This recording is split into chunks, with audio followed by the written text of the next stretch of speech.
Hello everyone, welcome to the channel. Today we will talk about My Grandmother's House by Kamala Das. It's a famous poem by Kamala Das. It is also a autobiographical poem. First published in Summer in Calcutta, 1965. Kamala Das's poetry is mostly informed by her intense desire to be loved. However, it would be erroneous to read her poetry as expression of authorial biography only. Her poetry certainly can be read without any knowledge of her personal life. For her concerns are universal, transcending the limit of the individual. She is more a humanist than a feminist, as she voices the discontent and disappointment of a human being deprived of the basic human necessities.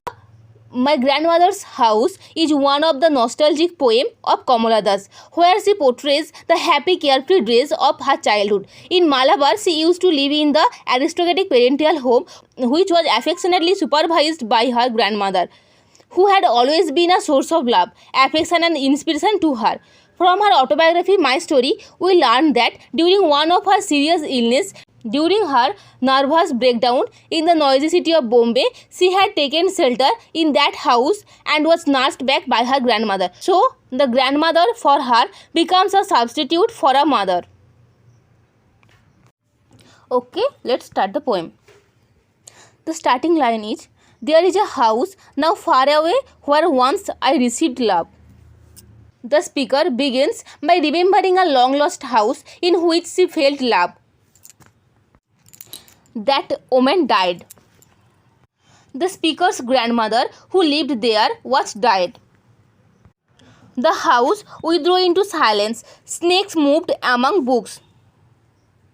After the death of Kamala Das's grandmother, the house fell silent. Snakes slithered between the books. I was then too young to read.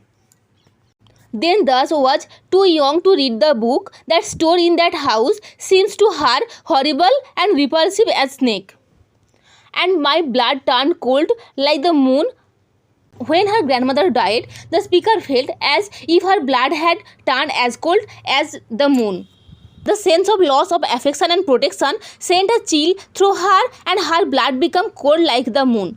The grandmother's house is associated with an impenetrable sense of security and protection which is now missing in her married life.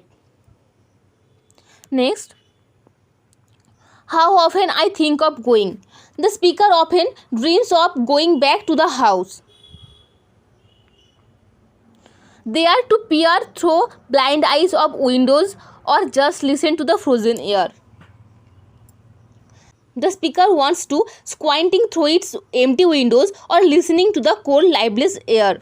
The windows are called blind because the house is deserted and no one looks through its windows. She would like to sit there all alone and listen to the blowing of the cold winter wind, which would revive the dear memory of her grandmother. The peer means companion. Frozen air probably means that the house is locked and the fresh air has not move in that house. Or in wild despair, pick an armful of darkness to bring it here to lie behind my bedroom door like a brooding dog. She imagines that in a moment of deep anguish, she might scoop up some of the house's gloom in her arms and take it home to keep in her bedroom, where it would lie around like a mopping dog. Here brooding means mopping.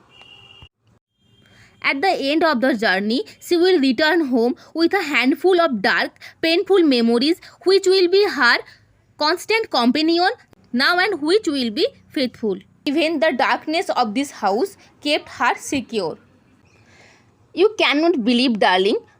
Here Kamala Das told her husband that you cannot believe, darling, can you, that I lived in such a house and was proud and loved.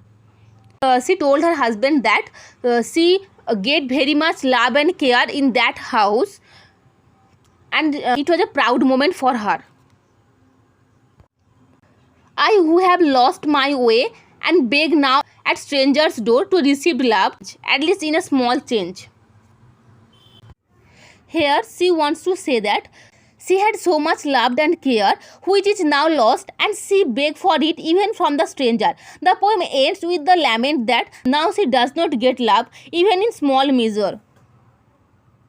The poem all recalls Tennyson's tears, ideal tears, to our mind, thinking of the days that are no more, whose dominant mode is one of melancholy and of pathos and nostalgia.